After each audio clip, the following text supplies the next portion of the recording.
tenté de mettre, ils ont mis le feu à mon entrée, c'est-à-dire qu'ils ont mis de la paille, ils ont mis des pneus comme ils font actuellement, ils ont mis de l'huile, un petit peu d'essence par-dessus, puis ils ont allumé ça. On avait un déploiement policier absolument incroyable. Il y a eu des gardes à vue en 2013, il y en a eu après. Il y a eu des enquêtes sur les membres du CA, on voulait savoir qui avait écrit quoi. Nous, on sait pourquoi on existe, on sait vers quoi on veut tendre. Nous sommes une association libre, nous voulons le rester et nous espérons pouvoir continuer le plus longtemps possible.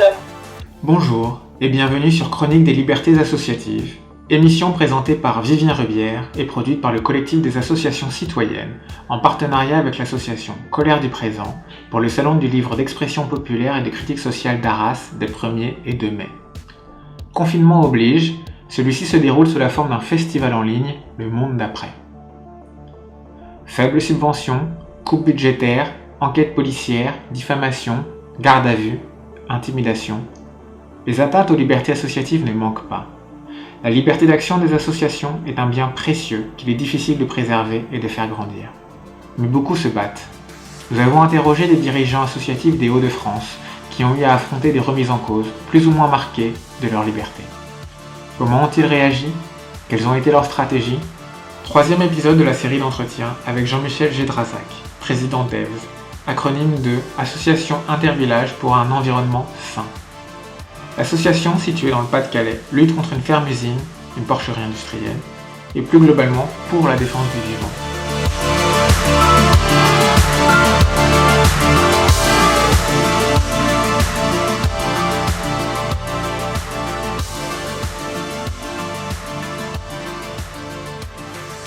Merci beaucoup Jean-Michel d'avoir accepté l'interview.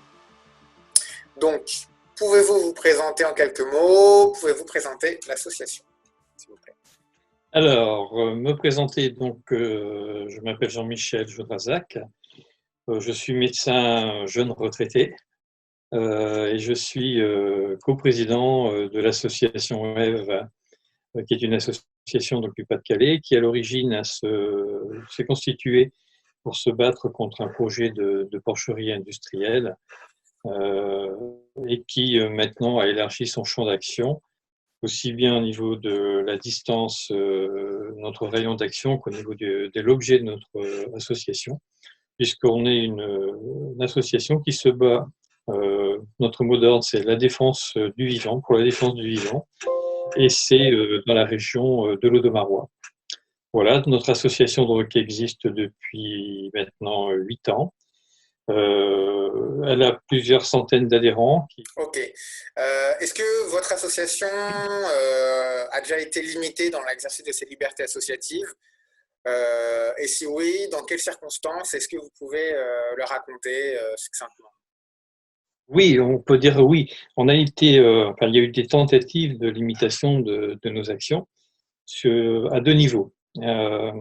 Premièrement, au niveau, disons, des menaces physiques, on peut dire physiques, contre certains membres de nos associations, on peut le dire, même si ce n'est pas prouvé, par le syndicat agricole dominant, par la FDSEA et par les jeunes agriculteurs.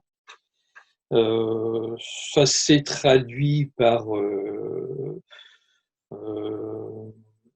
au niveau de mon domicile, ils ont tenté de mettre, ils ont mis le feu à mon entrée, c'est-à-dire qu'ils ont mis de la paille, ils ont mis des pneus comme ils font habituellement, ils ont mis de l'huile, un petit peu d'essence par-dessus, puis ils ont allumé ça. Donc, un beau matin, à 2h du matin, j'ai été réveillé par les pompiers et puis par la gendarmerie parce qu'il y avait le feu devant chez moi.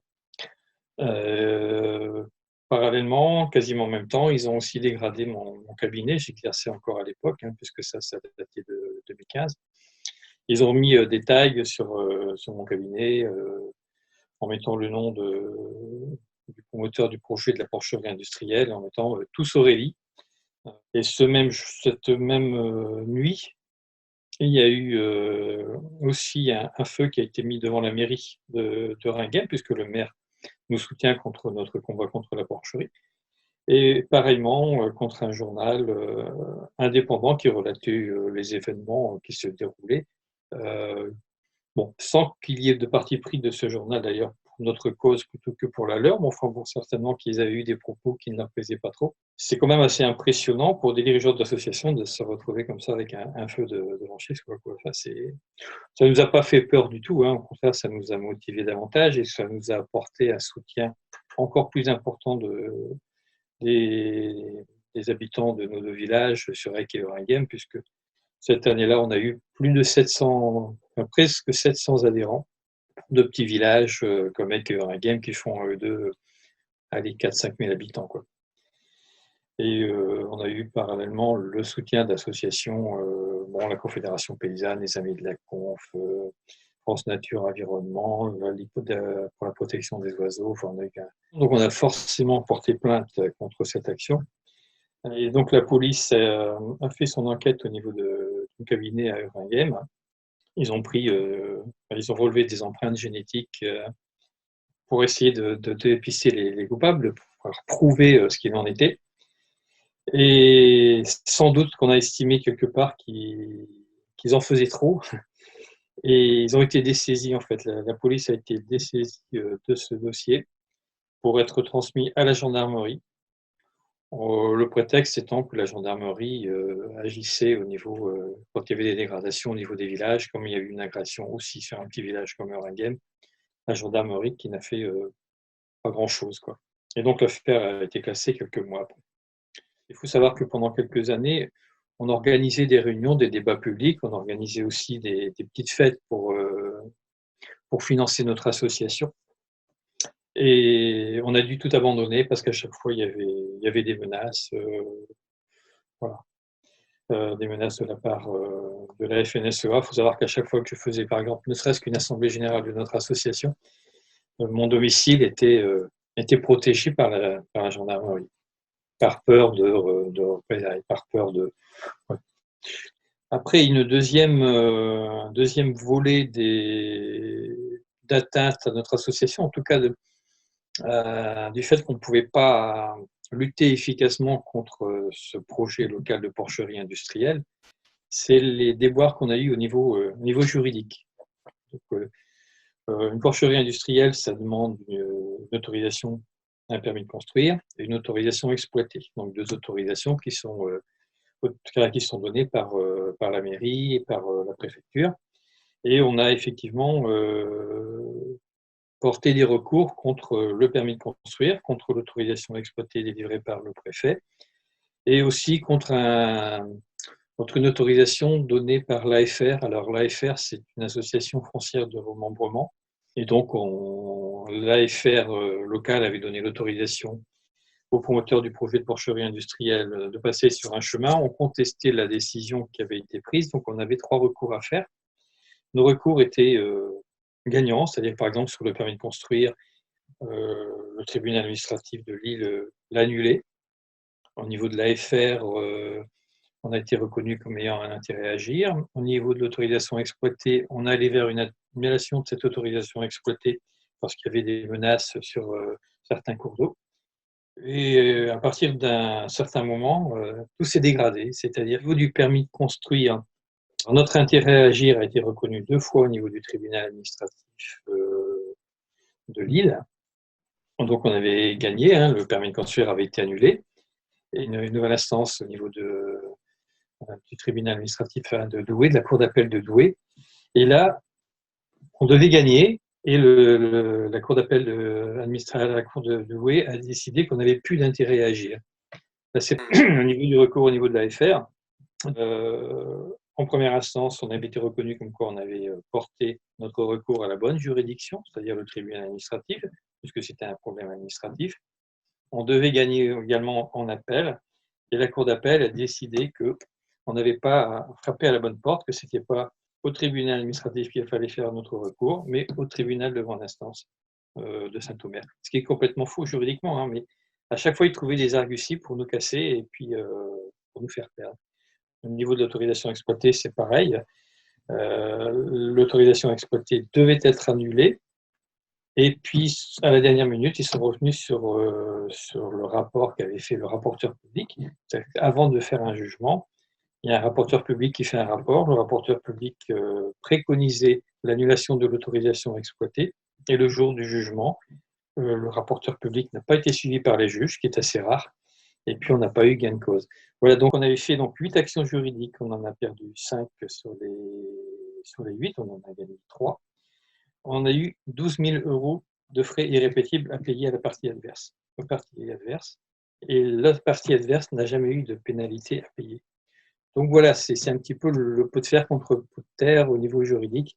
Et En fait, vous suspectez une intervention, une forme de lobbying auprès des juges, en fait, c'est ça? pour notre avocat, en tout cas, c'était une certitude qu'il y avait eu intervention. Qu'il y avait eu intervention, pas officielle bien entendu, mais qu'il y a eu quelque chose qui s'était passé. D'accord. Et que disait la préfecture ou la direction de l'agriculture et de la ruralité? On a obtenu l'annulation partielle du permis de construire au niveau juridique.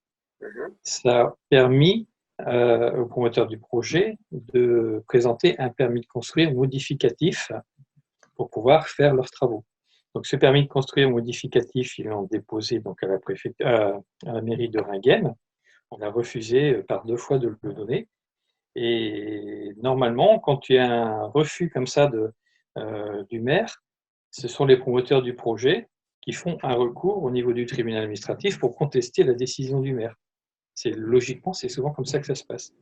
Dans le cas présent, c'est la préfecture qui a déposé un recours contre la décision du maire au nom du contrôle de la légalité. Alors, M. Le Foll, le ministre de l'Agriculture, a toujours soutenu ce projet. C'est pour ça qu'on pense qu'ils sont également intervenus au niveau de la préfecture. Et la préfecture est intervenue au niveau juridique, au niveau des juges. En tout cas, fait une pression, entre guillemets, amicale. On a décidé d'aller en appel plus loin. Au niveau de l'autorisation exploitée, on n'a pas été plus loin. On n'a pas fait d'appel parce que ça coûtait cher. Et que les militants d'Ève on avait un petit peu ras-le-bol, quoi, à chaque fois d'aller devant la juridiction, d'avoir des arguments qui étaient valables et puis de perdre. Donc, quelle était votre stratégie, vos tactiques pour continuer à agir malgré ces atteintes et en plus la perte de 12 000 € quand même? Au départ, on était très médiatisés. On a lutté localement sur le terrain en ayant derrière nous, en essayant en tout cas d'agréger le plus de monde possible, la population, mais aussi les élus locaux et les partis politiques, etc. Et on avait vraiment beaucoup de monde derrière nous. Et tant qu'on avait derrière nous cette masse de militants et cette mobilisation, je pense aussi que ça jouait un rôle au niveau juridique, c'est-à-dire que c'était pas une pression, mais enfin, on sentait qu'il y avait quelqu'un qui avait quelque chose d'important derrière nous. À un certain moment, c'était très prenant. On a lâché un petit peu prise au niveau de la mobilisation, entre guillemets, populaire, au niveau de la base, pour ne nous centrer que sur le côté juridique de l'affaire. Et à mon avis, ça a été une erreur. Et c'est pour ça que il y a des gens qui se battent, comme par exemple Notre-Dame-des-Landes, qui se connaissent, que ce soit au niveau du contournement de Strasbourg ou même à Bure, etc. Ça fonctionne que s'il y a les deux pieds, c'est-à-dire la bataille juridique, certes, mais à côté une mobilisation locale, et même si on peut étendre au niveau national, une mobilisation très importante à ce niveau-là. Il faut les deux.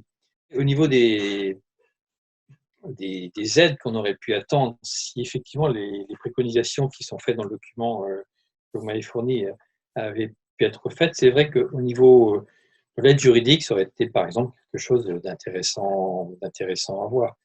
Notre association Ève, on est très très jaloux de notre indépendance. C'est pour ça qu'on n'a pas demandé, parce que on fait aussi des documents, on fait des conférences, on fait des tas de choses, et on aurait pu demander à avoir une reconnaissance d'intérêt public pour pouvoir déduire les cotisations au point de vue fiscal, etc., demander des subventions plus facilement. Et on n'a pas voulu le faire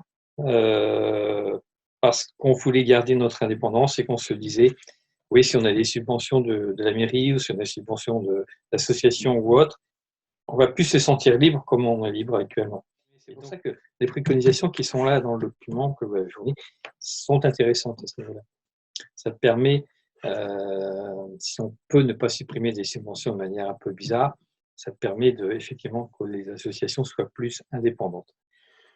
Et si en plus elles ont une rémunération, c'est encore mieux, enfin une rémunération, si elles ont des subventions de la part de la société, de la part je ne sais pas comment ça pourrait se faire, mais c'est vrai qu'elles auraient une plus grande autonomie. En tout cas, elles n'auraient pas derrière pensé, si je fais ça, est-ce que je n'aurais pas des coupes de subventions de ceci, de cela?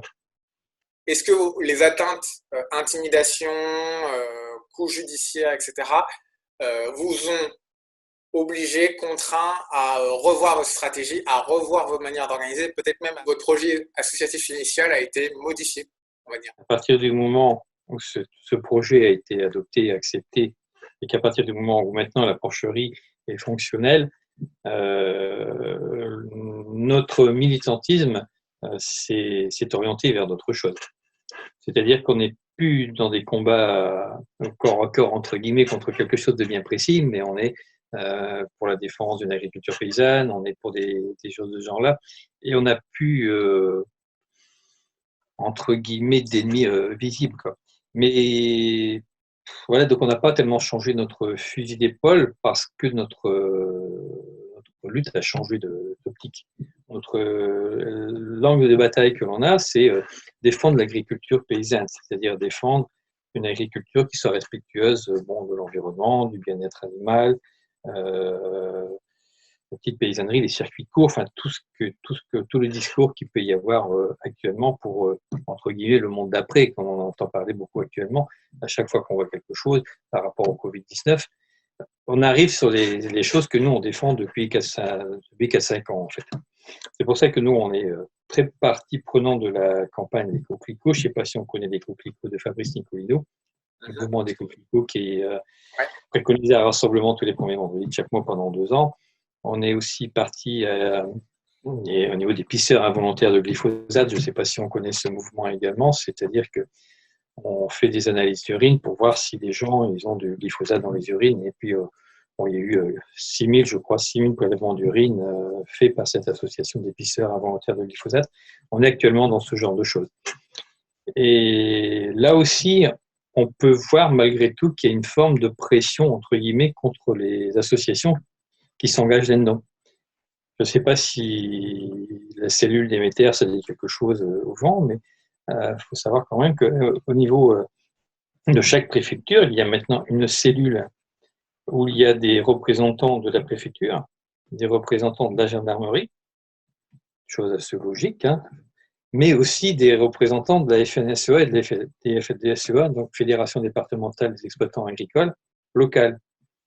Et ces 3 instances se mettent dans une cellule qu'on appelle les cellules Déméter pour essayer de voir les gens qui s'engageraient dans ce qu'eux ils appellent l'agribashing. C'est-à-dire que les services de l'État s'associent à un syndicat privé qui préconise un type d'agriculture, et cette cellule Déméter essaye de voir quelles sont les actions que peuvent mener, entre guillemets, les opposants à cette agriculture majoritaire préconisée par la FDSEA, c'est-à-dire ceux qui, comme nous, défendent le 0 pesticide dans les champs.